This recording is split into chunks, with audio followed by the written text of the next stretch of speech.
I want to talk about rivalries, gentlemen. I am going to ask you about your best memories with Prodrive in a moment, so start that ticking round your head. I want to talk about rivalries because with Brabs and Darren Turner here, we've got to talk about that Aston Corvette rivalry at Le Mans. It was intense on the track, but Darren, there was a huge amount, is still a huge amount of respect. Where did that all get started from?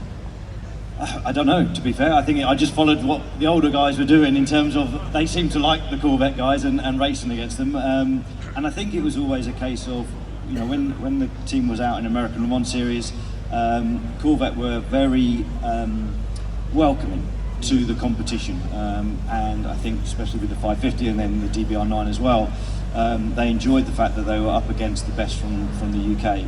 And you know, as drivers, we have friends in other camps, you have mates in other teams and manufacturers, but when you get on the track, the first person you always want to beat is your mate. So I think, you know, as a group of drivers, especially through that era of GT1, there was a lot of rivalry on track, but a lot of friendships off track. And yeah, it's great, you know, that period. I can remember 2005 when we had the first time with the DBR9 and we went to Sebring, first time there, and the week started off pretty slow. You know, we were struggling with the car balance and everything else, and as the track sort of rubbered up, and even come race day, I think we were still like not sure we were going to be in the race at all, and it just there was a nervousness. There was a nervousness, was that an apprehension? It was a brand new car too, and we'd done all the testing, and things kept breaking. So coming into the race, we were like fingers crossed.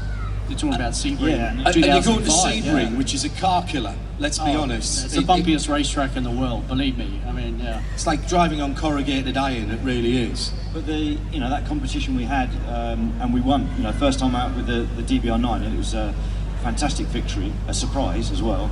And that momentum, you know, we just started from there and it just got better and better. And you know, we had a couple of opportunities that didn't quite go in our favour in the first 2 years with the DBR9 at Le Mans in 05 and 06, but come 07 everything came right, and you know, it was a fantastic battle on track. Awful weather, a bit like we've had today sort of thing, but thankfully David was in the car in that last 2 hours, and me and Ricky Rydell could just relax in the garage and watch David sort of play out and watch the torrential rain come down and everyone aquaplaning. Yeah, that was I remember that. And I wasn't supposed to be driving. It was Rickard Rydell who was with us. He said, "I'm not driving in that weather. Someone else is going to have to do it." So I got the short straw.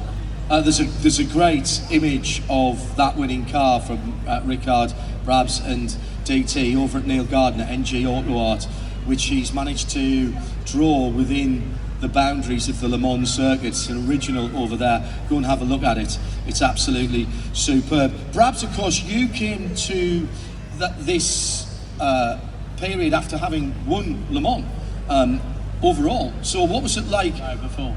That was before? Of course it was, yes. Yeah, so in 2007 and 8, Darren and I, we won Le Mans with the Aston, with Prodrive, and then I obviously had the American Le Mans Series project with Acura, so I went back to that and then got a surprise call to do Le Mans with Peugeot. Peugeot, that's right. Yeah. That's right, in 2000, what was it, 2002? When was the Peugeot? Peugeot, 2009. 9? Was it that late? Yeah. So I was very fortunate to have won that one as well, and have 3 wins on the trot. So that was a really unique period in my career, but also to share 2 wins with my mate Darren was even more special. What was, in your memory then, what is your favourite Prodrive memory, whether it's about a car, the development of a car, or something else away from the racetrack? We'll take Brabs first. I think every time we beat Corvette. I mean, you got to think they are a monster organisation. The resources they have is as good as anyone. So to beat them on track, and actually sometimes I think we lapped them, didn't we? We lapped them once or twice. And part of that was we had Michelins, they had Goodyear, and Michelin was a really strong tyre at the time as well. And the following year they then went to Michelin, and then just increased the battle even more. So for me, the proud moment really was every time we beat them. And obviously, if you beat them, you won the race. Put it that way. Yeah, absolutely. In those days, Johnny, Adam. Le Mans 2017. Yeah, again, Aston against Corvette with DT and Daniel Sierra. Definitely the highlight for me, and obviously quite an important win. Obviously, it was the last year of the Aston Vantage, that model. We developed around about that period the new Vantage that was a replacement for GTE. But yeah, that win was good. It meant so much to everyone. You know, everyone on the pit wall, everyone that worked so hard. We done quite a few events after that for Aston, just talking about Le Mans and the success. And when we delved into detail, we won on pit stops in effect. You know, we were so good in the pits. One of the best teams in and out of the pits with tyre change, fuel, and ultimately that is a collective from how Prodrive operate. You know, we dedicated so much time over that week on performance in the car, but also the stuff behind the scenes that makes a big difference. So definitely that is, you know, a clear highlight for me, but for sure that special moment within Prodrive for me.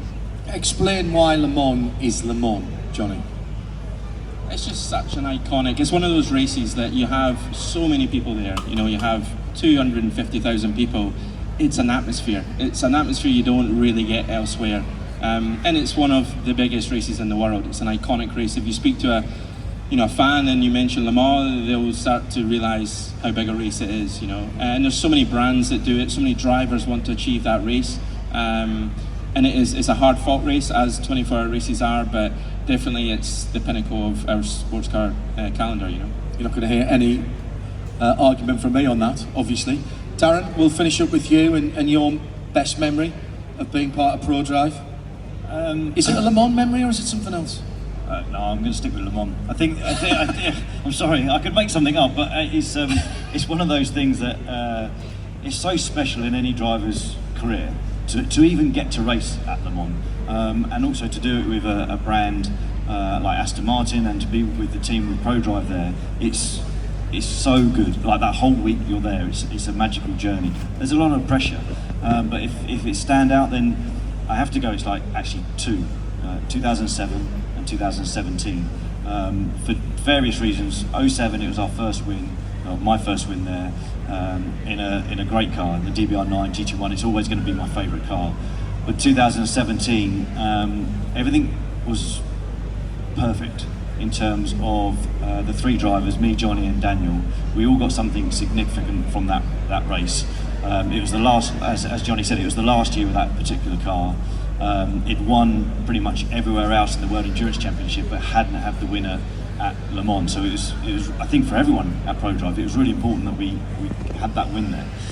And GTE that year was super competitive in Pro. I think there's 15 Pro cars there, great driver lineups.